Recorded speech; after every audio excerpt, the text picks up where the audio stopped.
হরে কৃষ্ণ। আজকে আমি আপনাদেরকে ময়দার বুলটন করে দেখাবো। তার জন্য আমি ময়দাটি ভালো করে ভিজিয়ে রেখেছিলাম 1 থেকে 1.5 ঘন্টা পর্যন্ত। সেই ময়দাটার মধ্যে আমি সামান্য একটু খাবার সোডা দিয়ে দিয়েছিলাম। তারপরে আমি 1.5 ঘন্টা পরে আমি ধুয়ে নিয়েছি। দেখুন আমার খুব সুন্দর হয়েছে। আর আমি 5-6টি ডো করে নিয়েছি। এগুলো আমি তেলের মধ্যে কম আঁচে ভাজবো। তার জন্য আমি কড়াইয়ে তেল দিয়ে দিয়েছি। এবার আমি একটি একটি করে তেলের মধ্যে ছেড়ে দেব।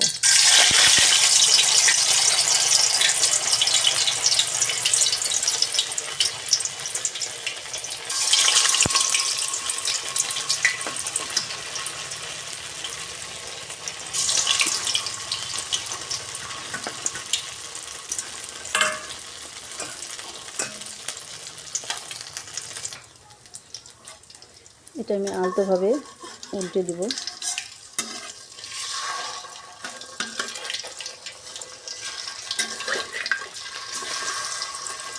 এটা কম আছে, ডাবে ডাবে যদি আমি ফুলাই তাহলে ঠিক ফুচকার মতো ফুলে যাবে। দেখুন আমার ফুলতে শুরু করে দিয়েছে।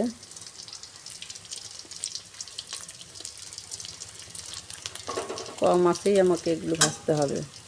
বেশি আঁচ দিলে উপরেরটা লাল হয়ে যাবে, ভিতরে পাকবে না, ভিতরে কাঁচাই থেকে যাবে।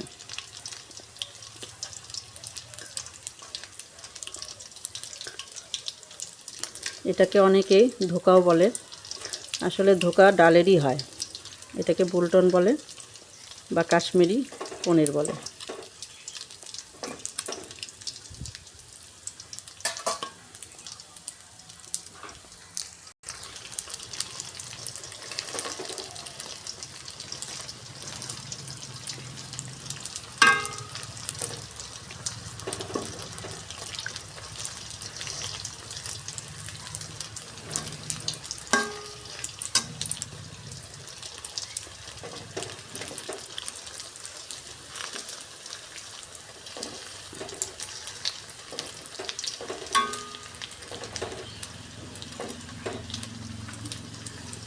দেখুন ফুলে ফুলে ফুচকার মতো হয়ে গিয়েছে।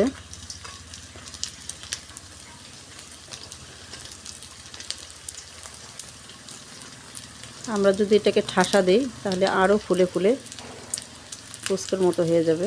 এই দেখুন কত সুন্দর হয়েছে।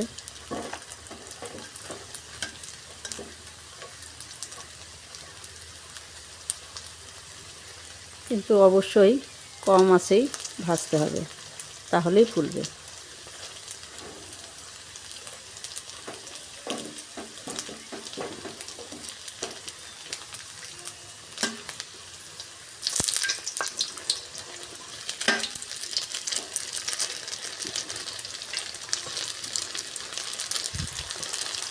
দেখুন এগুলো আমার সুন্দর হয়েছে এবং ভাজাও হয়ে গিয়েছে। এগুলোকে আমি এখন তুলে রেখে দিব।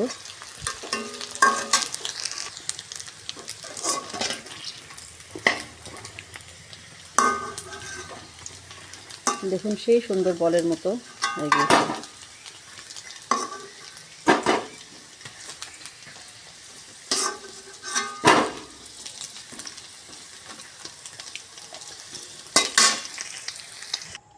এবার আমি এই তেলেই 2টো শুকনো লঙ্কা আর সম্বারা দিয়ে দেব।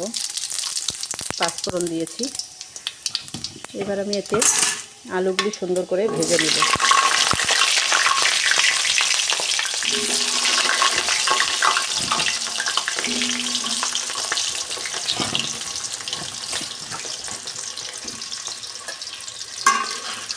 আলুগুলি আমি লাল করে ভেজে নিব।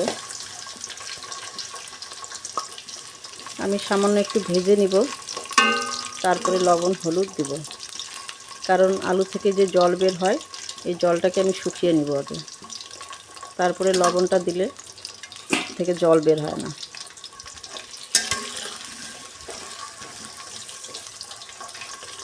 আমি আলুগুলি বড় বড় পিস করে নিয়েছি।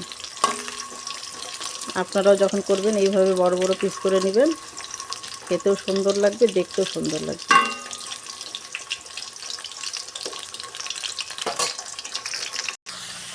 তো আমার আলুটি লাল করে ভাজা হয়ে গিয়েছে। এতে আমি এখন সামান্য একটু লবণ দিব আর একটু হলুদ দিব।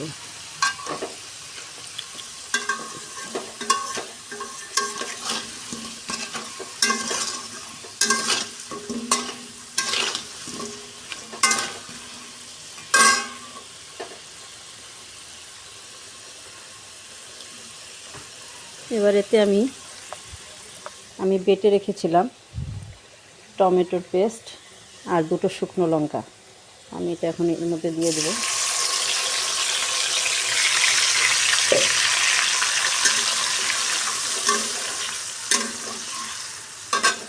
আর এর মধ্যে দিব আদা আর জিরে বাটা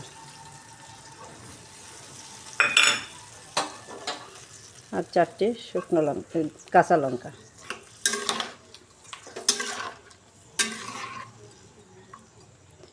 এটা আমি এখন সিদ্ধ করে নিব, দিয়ে ভালো করে কষাবো, ঢাকা দিয়ে দেবো তার জন্য।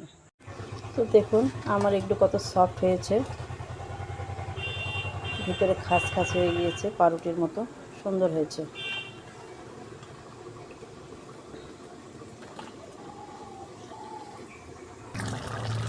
তো এখানে আমি স্বাদ মতো লবণ দিয়ে দিলাম,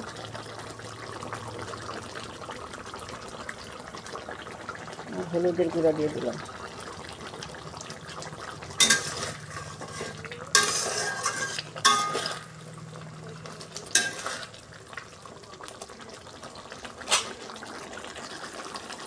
সামান্য 1 চামচ কাশ্মীরি লঙ্কার গুঁড়া দিয়ে দিলাম, এতে কালারটা আমার খুব সুন্দর আসবে, ঝালও হবে না।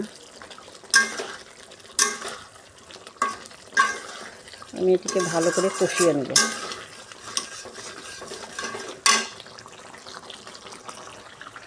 দেখুন আমার কালারটি কত সুন্দর এসেছে।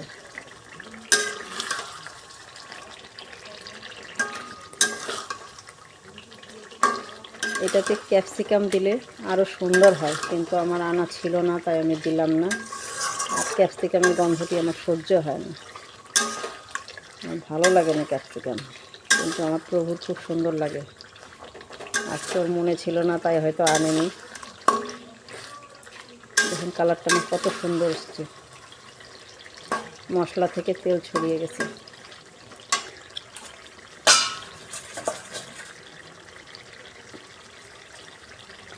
এবার আমি এগুলি দিয়ে দিলাম এর মধ্যে, দিয়ে ভালো করে কষিয়ে নেব।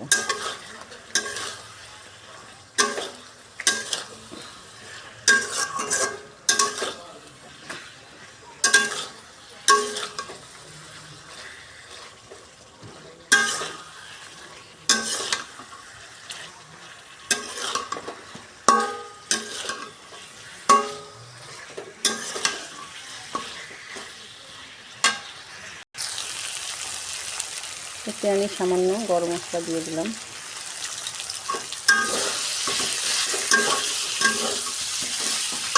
এবার এতে আমি জল দিয়ে দেব।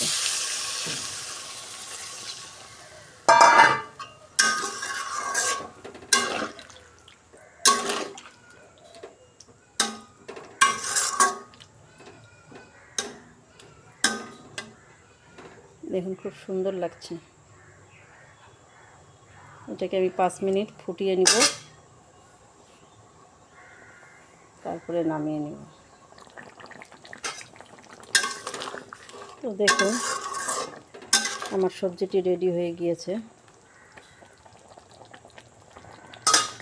আপনাদের কেমন লাগছে তা কমেন্ট করে আমাকে অবশ্যই বলবেন, আর আপনারা বাড়িতে অবশ্যই রান্না করে খাবেন। হরে কৃষ্ণ।